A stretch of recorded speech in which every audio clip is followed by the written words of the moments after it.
Alright, so in this part of the video, I'm going to show you how to read the t-table first so that you can find your critical values, and then we're going to go and look at some examples. The t-table is also part of this packet that I handed out to you, and let's take a look at how we read the t-table. We, say if, and by the way, t-table is going to involve a confidence interval or confidence level. They'll tell you that they're 95% confident based on a sample of size 10. So if you have to look over the t-table to find the critical value for this data, then one thing you need to figure out first is the degree of freedom. And the degree of freedom is always one less than your sample size. So since you got a sample size of 10, your degree of freedom will be 9. Okay, so we know we're looking at 95% confidence on a degree of freedom of 9. We're using the t-table, so keep flipping your page until you reach the t-table, and that's toward the back. It's the second to last page. All right, so check this out. Here is your degree of freedom. Slide down to 9. And then you want to slide over to by the way, when you have a 90% confidence, meaning that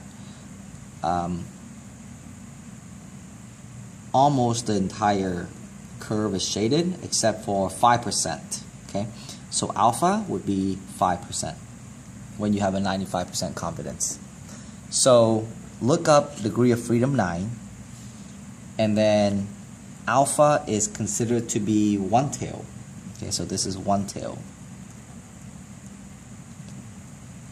Another way to say one tail is to say, if you divide this in half, then that's 2 tails. So each tail is about that long. So it's up to you. Look up one tail. Okay, here, one tail, 2 tail. So go over here, slide down to a degree of freedom of 9. Okay. Choose either one tail. Let's just stick with one tail. Okay, one tail. That's one tail. So look for one tail and look for 0.05.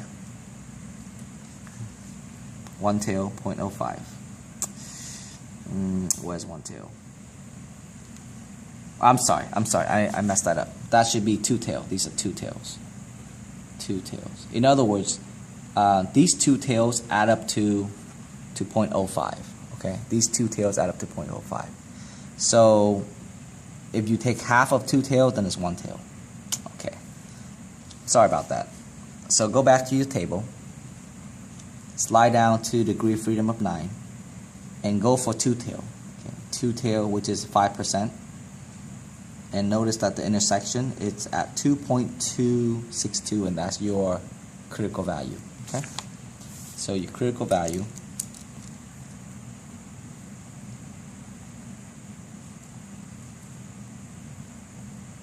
is equal to 2.262. Okay, all right. So just to repeat, given a 95% of the area of the curve, the leftover, which is 5%, is your 2 tail. It's always your 2 tail. Okay. All right.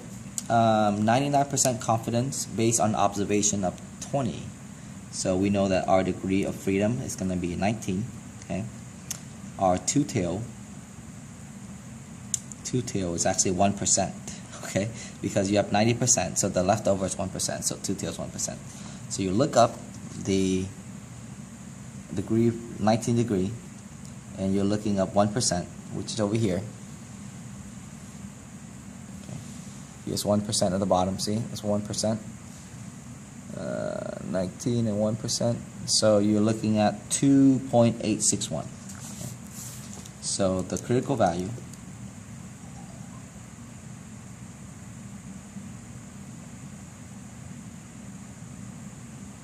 is 2.861. Okay, there you go. Now let's go ahead and take a look at some practice problems, and remember to distinguish between whether or not your population standard deviation is known or it is unknown. And by the way, what it means by population standard deviation is known is that sigma is provided for you compared to when sigma is not provided for you. Okay? All right.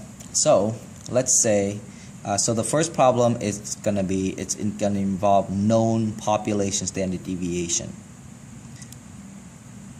The quality control manager at a light bulb factory needs to estimate the average life of all the bulbs. They want to know the average life of all the bulbs.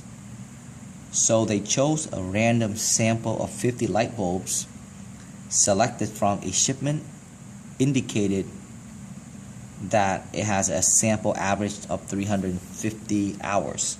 So they took a sample of 50 bulbs, they did the measurement, and they found out that it lasts for 350 hours. The population standard deviation is also known to be 100 hours. So this is known to be 100 hours. Okay? It says set up a 95% confidence interval to estimate the population average life of the light bulbs. Okay, because the sigma is known, we use this for population standard deviation. Okay, where E is equal to Z times sigma over the square root of n, right? Because population standard deviation is known, therefore we use this formula. So the first step is to find E, but in order to find E, you have to find Z, and Z stands for your critical value. So at 95% confidence, okay, Z equals 2. So two ways to find the confidence, two ways to find the critical value. I reviewed that with you last time already, and if you don't remember, you can watch the video again. Because 95, 99, and 90 are used so frequently, they tend to summarize the confidence value Z down here for us, and we're looking at these tables. Okay, so at 95% confidence, it's 1.96. Okay, that enables us to find E. So E equals to 1.96 times sigma, which is 100, divided by the square root of 50, because the sample size is 50. So we're going to go ahead and multiply these together and see what the value is. So 1.96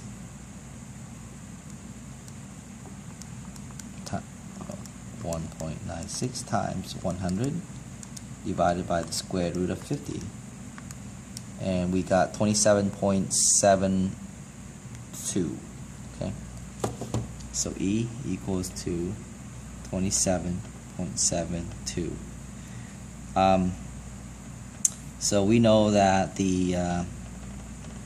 this is the interval, the confidence interval. It is found by taking the average, which is 350, minus 27.12. 350 plus 27.12. Doing the math, 350 minus 27.12, we get 322.88. 350 plus 27.12, we get 377.12. So now we state a conclusion for the manager, which will state something like this: we are 95% confidence that the average life of each bulb in the population, because we're measuring a population, is between 322 hours approximately to 377 hours approximately. Okay. Awesome. The second problem is going to take you through an example in which the population standard deviation is not known, so that we have to rely on the t-chart. Okay. So a study of commuting time reports the travel time to work of a sample of 20 employed adults in California. So 20 adults in California will ask regarding the time it takes for them to drive to work, and it came back to be about 31.25 minutes. And the sample standard deviation is 21.88. So from this 20 employees, we calculate the sample standard deviation, and we got that's 21.88. So we don't know about the population standard deviation. First, let's find the error. Okay, so the error is the error for this, let's find the error at 95%. Okay, so the error at 95% is equal to t of n minus 1 times s divided by the square root of n, right? So in order to find the error, we got to find what t is. And remember that for the t distribution, okay, the degree of freedom would be 19, because it's always one less than the sample size. Okay, and since you are looking at 95% confidence, that means that our alpha, or two tails, alpha means two tails, is the leftover from this 95, which is 5%, right? So we begin to find the error by finding the critical value, which is the t value. Alright, so I'm going to go to 19 degree of freedom, and then I'm going to slide over to 5% in the two tail, 2.093. Okay, so my critical value, so maybe put this in a box, my critical value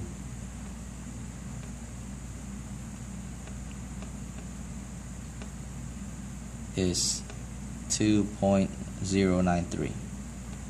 Okay, now so my error is found by replacing that with 2.093, replacing s with the standard deviation sample, and then that's the square root of the sample size. So go to the calculator and let the calculator do the work for us. 2.093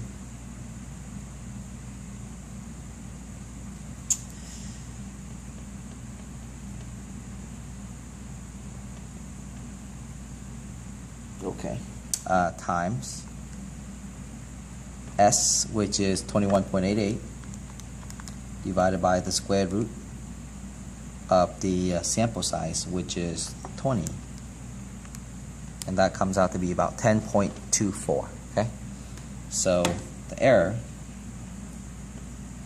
10.24. Interpret the standard error. Okay, so we are 95% confident that the error in our estimate is plus or minus 10 minutes, about plus or minus 10 minutes.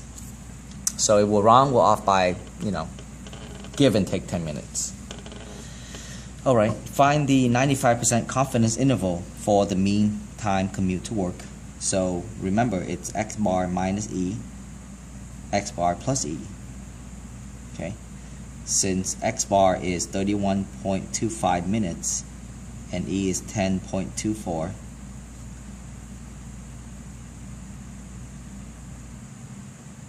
okay, our confidence interval is gonna be let me subtract, see what we get here. 21.01. Okay, and